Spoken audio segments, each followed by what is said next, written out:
Hey, good evening. Welcome to Fame Live Cafe. Tonight we're going to be talking about there's a gap, now what? And what does that mean exactly? So we're talking about how to pay for college, and this is a two-part series. So tonight we're going to talk about determining if you need to borrow for college. So really we're going to explore everything first, and I'm going to do that this evening with Betsy and her son Jack, who's heading to school in the fall. So I'll let you each introduce yourself a little bit and tell us what you want us to know.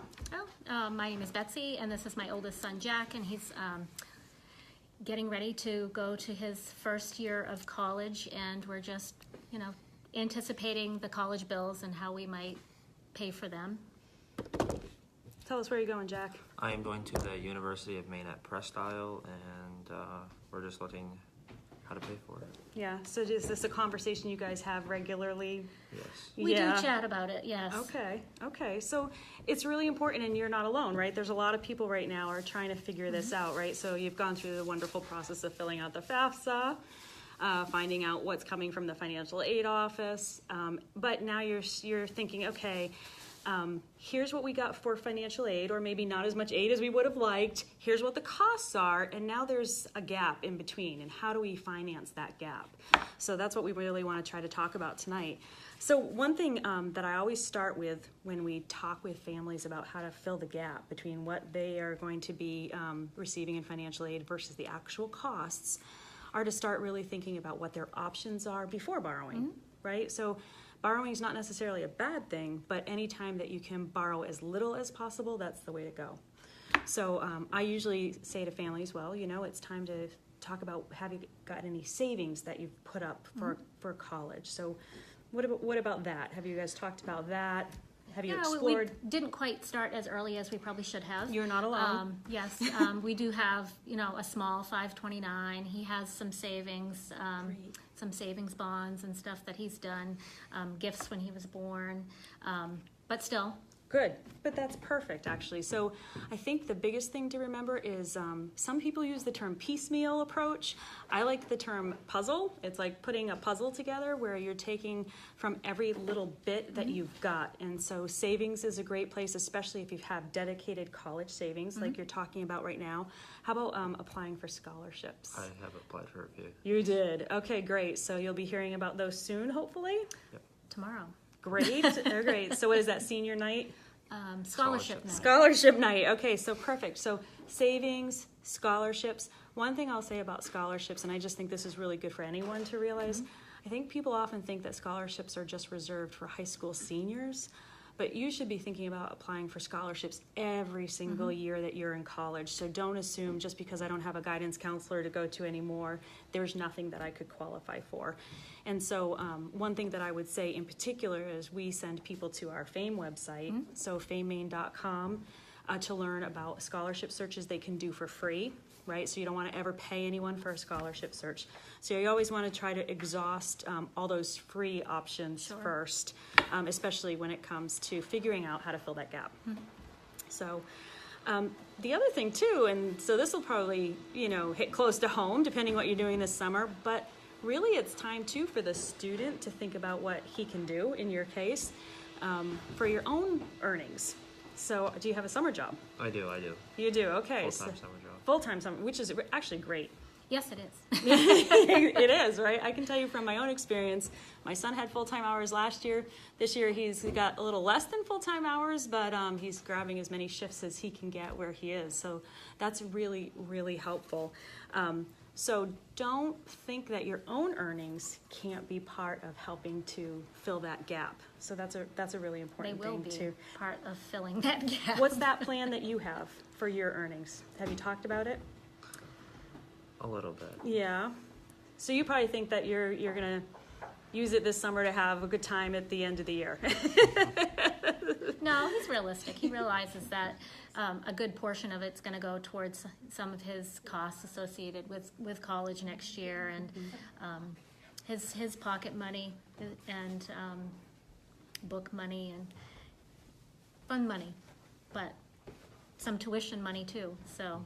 Great. So we've already identified 3 resources if you think about it, right? We've already talked about savings. We've already talked about scholarships. And we've already talked about your own earnings and what you can contribute. And so what I would say, this is what we do in my household because I have 2 college students. My kids each summer are in charge of earning enough money to have spending money through the academic year and to cover their own books and supplies. So every summer we set up a budget and we say, okay, this is what you're earning on a weekly basis. You definitely want to have a little pocket money for the summer, I get that. But they have to put away the difference, whatever that's going to be, to make sure that they have spending money and they have books and supplies. So now I don't know, will you be having a big graduation party? We had one last week. You did, did. okay. So that I was a bad parent in that case because I also said all your graduation money had to go toward your books and supplies. I may have done that See? too. Yeah, so good, we're not alone. I remember both of my kids thinking, wait, that's not fair. No, actually it's quite fair. Very fair. Yeah, so graduation money was a really big help that first year as well. So, just as we're talking tonight, we've already kind of ticked through now 4 sources, right? How about things that you're thinking about or questions that you might have? Yeah. You don't have any questions? I don't know. You don't know? What do you think it's going to be like when you get there in the fall? Are you a good budgeter? Sometimes. Sometimes, okay. Sometimes. Okay. He can be, and I think that, I'm in banking, so I can help him do that budget piece a little bit better because I can control it if I need to. Right. Well, what I would say too, we actually have a spending plan worksheet on our website. So if you've never had to kind of think about what your expenses are going to be, that's something that's worth your while, right? Download that spending plan, talk about it with your mom. She's a banker, so you already have someone that's got some good information, and figure out what you really do need to earn this summer, how much you need to put away, how much you can use for pocket money, and make those plans. The other thing that I would talk about too is, how about classes? Did you have friends that got college credit? Yes, and I took a college English class. You did, great. And so that'll transfer to your school. You'll get 3 credits for that, I would imagine. So that's pretty perfect. So we will often give advice to people, and we'll say, if you can take classes while you're in high school that give you college credit, that's great. Now you're already done, so that's not your option on the table right now. But if you can take classes during the summertime, right, at the local community college when you're home, that's another great way. So we always think about, well, where can I come up with the money? But sometimes the question is, how can I save on those expenses? Sure. So how can I cut those costs? So that's another great option that people will often use. Great. How about room and board? Have you guys talked about, will you be living on campus? Will you be living off campus? On campus. You'll be living on campus. All right. So one of the biggest things we will often tell people, right? A lot of people think to themselves, well, I don't want a roommate. I want a single. What do you think the downside to that is? Well, it's more expensive for a single. Bingo. He needs a roommate. Well, it certainly teaches you how to make sure you take care of, clean up after yourself and all Sure. those things.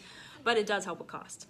So, that's another consideration as you look to figure out books and supplies. I mean, your room and board, having a roommate can help keep those costs down as well. So, what about a car?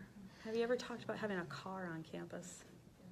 We have, but we're gonna bring one this year. Yeah. No, he doesn't really need one up there. Everything's Perfect. within walking distance. He has no need to drive to Canada. So, Okay. Yeah. and he'll be busy that first semester because he's going to participate in a sport. So Okay. he'll be on the road for a little bit anyway. So there's no need for one. Well, and that's that's actually one of the areas where I think a lot of students think, oh, I'd love to have a car on campus. But there are a lot of costs depending on the school. Some schools charge for a parking permit that can be pretty pricey. Some schools are pretty reasonable with their parking permits. And I actually did know a student one time had a parking permit, or actually tried to save by not getting a parking permit, and then ended up with $600 worth of parking tickets. Ouch. That was crazy. That's That was probably cheap. right. So, that person, I think, had a lot of regrets about having a car on campus that first semester. So there was a big lesson learned there. So a car can be a source of expenses that you don't need to have. Sure. So that's great. That's great. How about books and supplies? Have you thought about the cost of book shedding, classes, and all of that? Yeah, Yeah, You have? a little bit. Yeah. a little. How are you going to save money on books?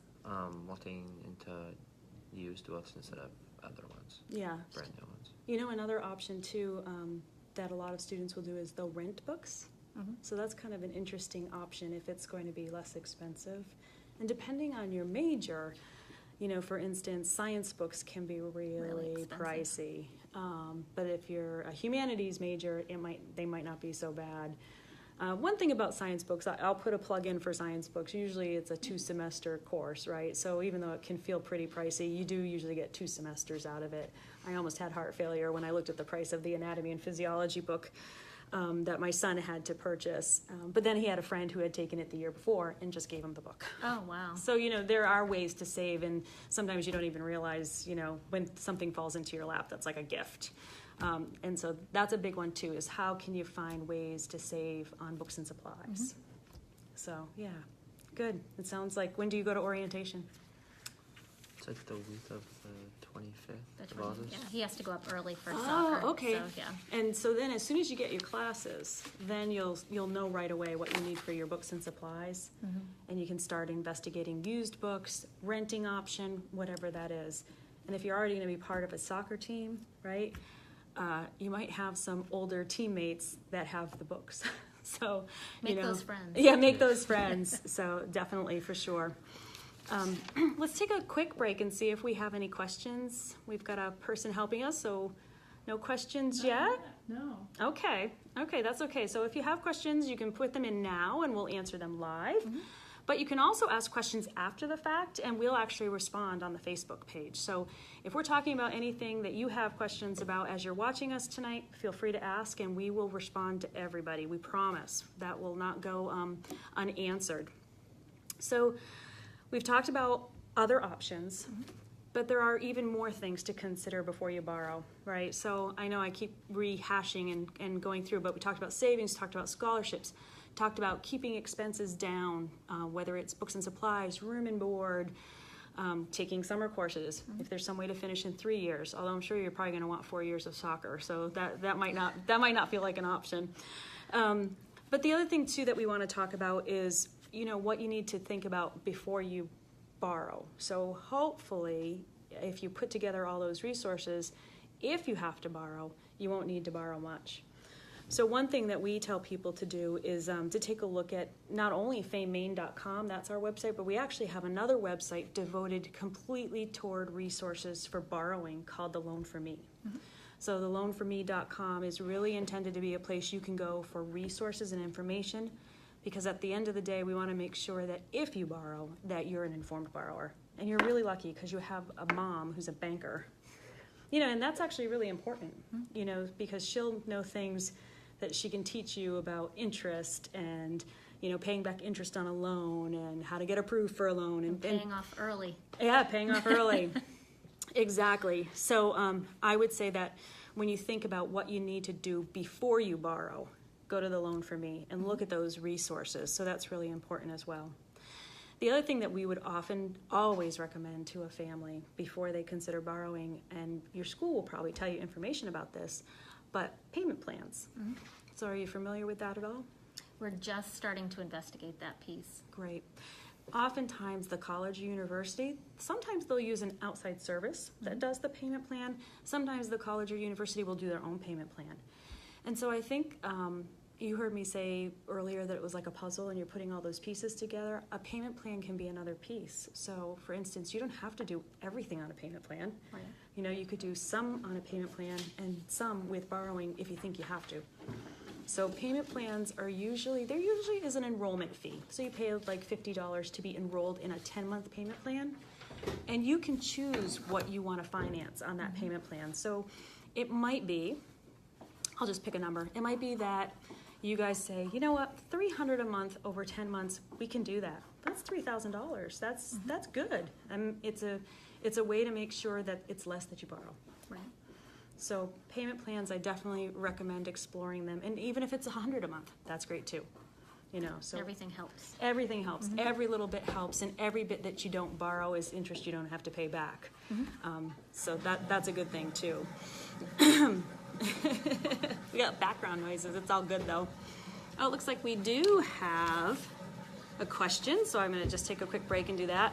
My school allows for 15 to 18 hours full semester. Do I save by taking 18? That's actually a really great question. So do you understand what they're asking here?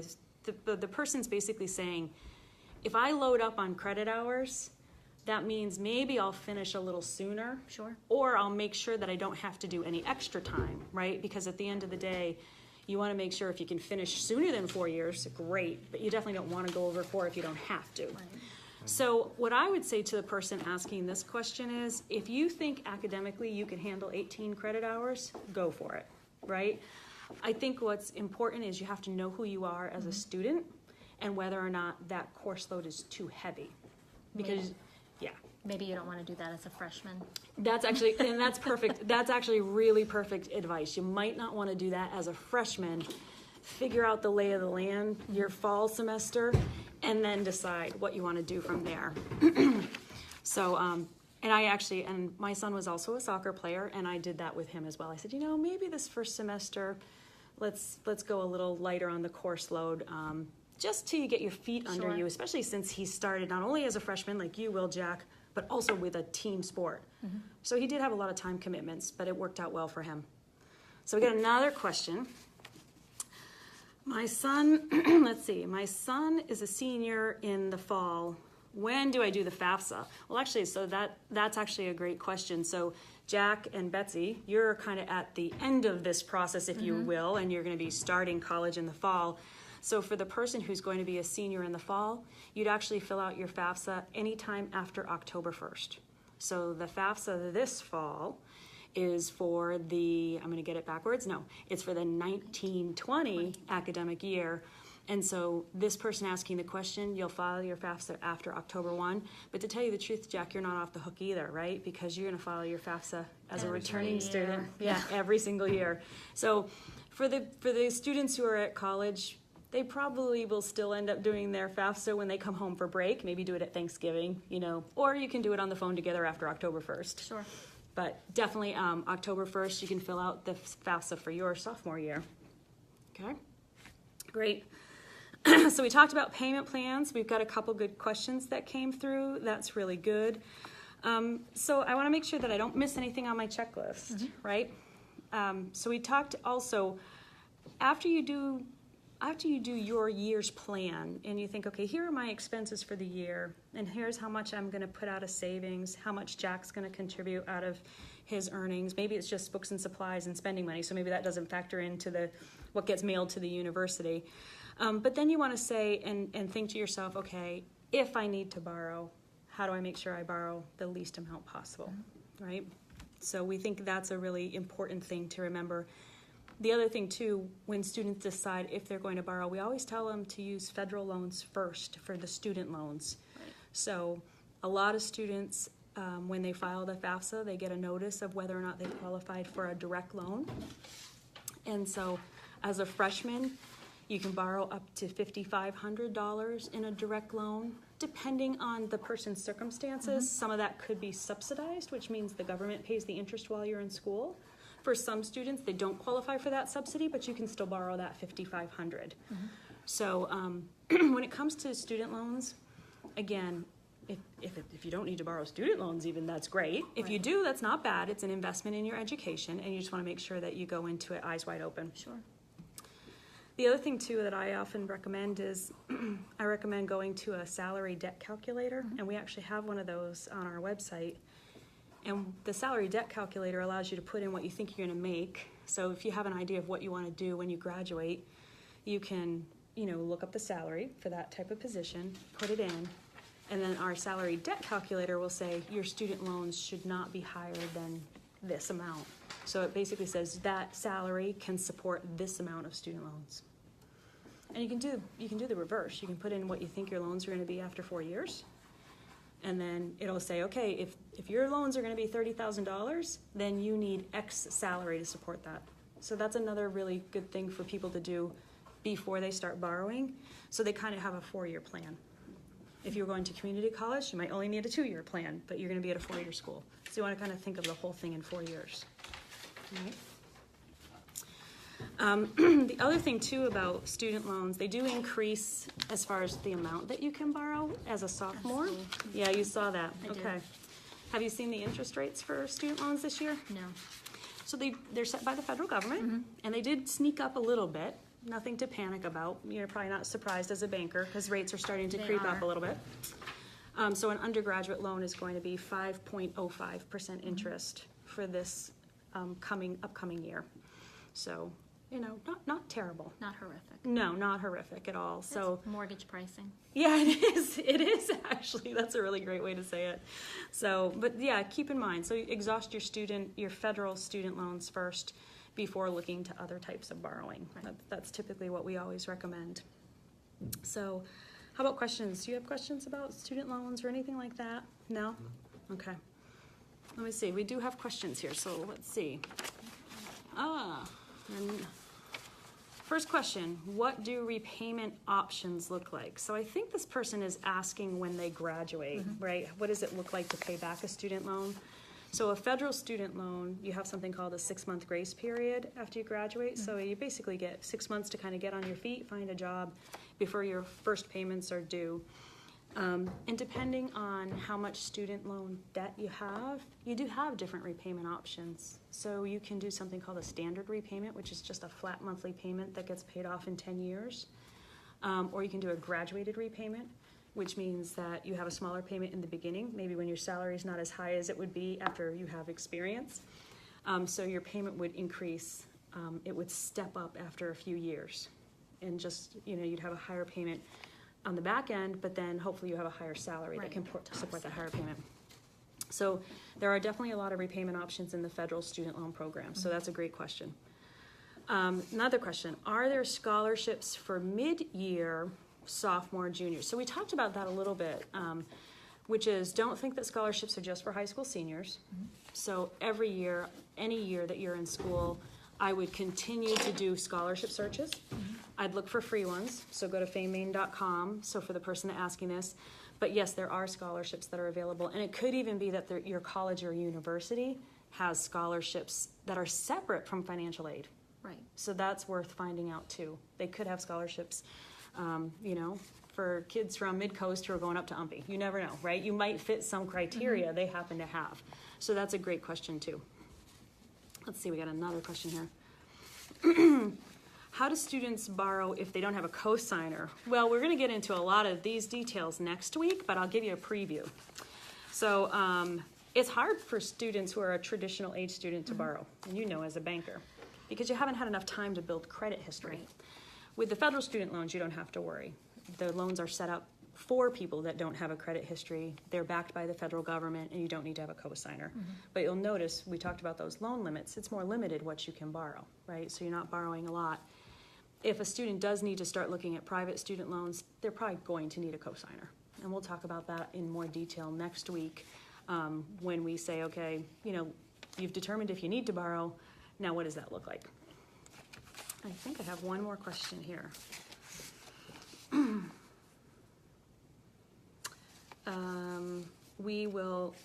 This is just a little bit more about the cosigner, but we'll go into more detail next week. So, we don't want to give away the show for next week, right? We want to keep you guessing. Actually, we don't want to keep you guessing. There's a lot of information in this process, but we want you to think about it really methodically too. So, great.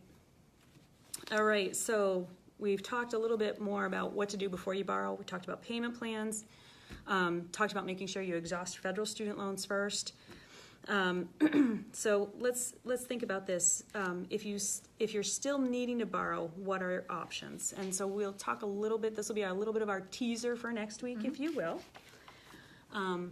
After federal student loans, a lot of families will consider a federal parent loan. But as a banker, you'll really appreciate this. Federal parent loans for this upcoming year are 7.6% interest. And they have a 4.2% origination fee, right? So that's a fee that you pay the government to process the loan, right? I mean, that's fair. It costs them money to process the loan. But if you're in a situation where you have good credit and you don't need to take advantage of any of the federal safety net programs, if you will, like economic hardship deferment or things like that, you really might want to consider looking at other options with a lower interest rate. Sure. So, you know, Betsy, what's out there. So I think Federal Plus loans are not a bad program, but if it's a higher interest rate than you need to pay because you have good credit, it's nice to be in that position. Sure. So the other thing families will often think about beyond the Plus loan, they'll think about private student loans. And we will talk about that in more detail next week. But what we would say with private student loans, again, do your spending plan, figure out how you're going to do year one so that you really kind of pare it down to the least amount that you need to borrow. Right. I think at the end of the day, borrowing's not bad. It's a great way to invest in yourself and your education, but you want to make sure that you're financially healthy for when you graduate so that you can get a mortgage and a car loan and all those other things you want to do when you're adulting. I know, it's like a big phrase everyone uses now, but right, so when you're adulting, you want to make sure that you're in good shape for that. I know, it seems like it's really far away. It'll go really quick. It does go quick. Yeah. So, let's see. Make sure we miss nothing tonight. I want to stop and ask you guys if you have questions. What do you think? I do not. You do not. You have do any not, questions. not yet, Just right? A man of few words. I mean, I think that just, programs like this that help people navigate and ask the right questions and allow for feedback is so beneficial because, you've got a one-on-one conversation, but you may not think of a question that someone else, might have come up with, like some of the good questions that you had from people watching. So I think it's important to kind of tune in and do these things, and I was happy that I could participate in it because I think it's important not only for me, but I have friends and work colleagues and even customers that Right. call me with questions about things. So this is helpful for my job too. Yeah, it is, and you make a really great point. Like, no matter what we do for a living, with your knowledge in banking, with mine actually in the financial aid process, it's really different to go through it as a parent. It's different when you're a student and you're going through it for the first time, having to think about these things. I guess it's all part of that transition to adulthood. But yeah, the idea is to make sure at the end of the day that people are informed. Sure. And then, and like I said, I think probably one of the biggest things I would say that people don't always do, and it can be overwhelming, but really think of it in terms of 4 years. It doesn't mean that you have to solve it all in 4 years. You don't have to solve now for 4 years out, but just remember that the decisions you make today will impact what you can do sophomore year, Correct. junior year, senior year. So those are important decisions. So let's see, before we wrap up, do we have other questions? We'll double check from our audience. So we're going to reiterate, and I know I keep saying this, borrowing should be your last option. Again, we don't think borrowing's bad. You just want to make sure that you do it in an informed way. It's a piecemeal approach, Sure. right? So every little bit helps. So that's really important. And I think we've covered everything we wanted to tonight, but for people that tune in next week, let's see if I can get this right. So that's going to be our Fame Live Cafe next week, same day, so June 13th. Same time, 7 p.m. And then that will be part 2. And so part 2 is going to be about how to determine, not only you've determined if you need to borrow, but now what do you do next? So we're really going to talk a little bit more about the nuts and bolts of borrowing and applying, because a lot of people have questions. And we probably will talk a fair amount about private student loans, because that's really where people have the most questions. But we'll touch on the federal stuff again, especially because it's really common for students to have their direct student loans, which is the federal student loan program. So I think we got everything we wanted to do tonight. Jack, I don't know, are you joining us next week? I don't think you are. I don't think I am. Okay, well, you can if you want. I know this is like a, exciting. He's working full Oh, time. that's right. Awesome. So you're gonna have money for books and supplies. Yeah, Who kn- unfortunately. you're gonna have all your spending money, so you won't have to worry about work study. And then we'll talk more about loans, and I know you'll do it the way that's best for you. So thanks for joining us tonight. I Thanks for appreciate having it. me. Yeah, You're thank you. welcome. Thank you.